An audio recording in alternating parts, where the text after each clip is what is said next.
Ngayon po ay June 12, Araw ng Kalayaan. Isang pag-alala sa ating mga bayani na nagbuwis ng buhay para sa ating kalayaan. If you are reflecting on Independence Day, kung paano nakuha ng Pilipinas ang kanyang kalayaan, ay dahil sa pakikidigma.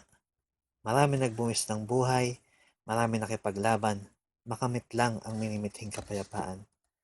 Sa kabilang banda, mainam din na pag-usapan natin ang financial independence.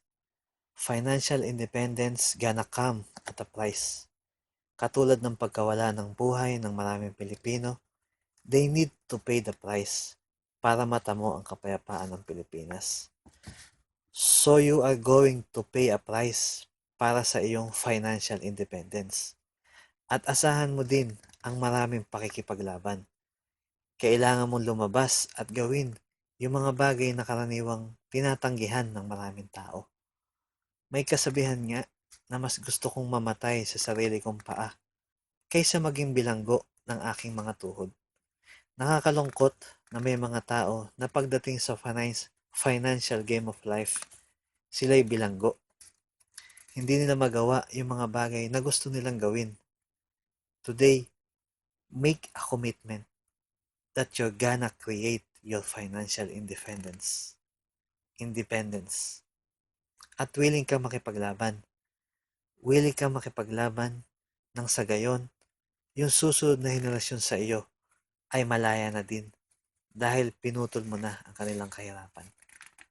Magsimula kang makipaglaban ngayon nang sa ganon, ang pamilya mo ay magsimula na rin guminhawa ang buhay.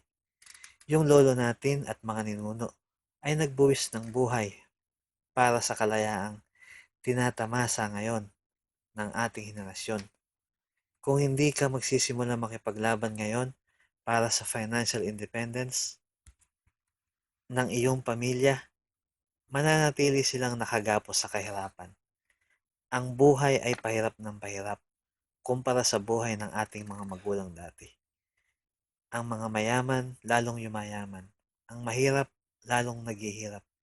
Kaya kung mahirap ang buhay ngayon, 10 years o 20 years mula ngayon, siguradong mas mahirap ang buhay.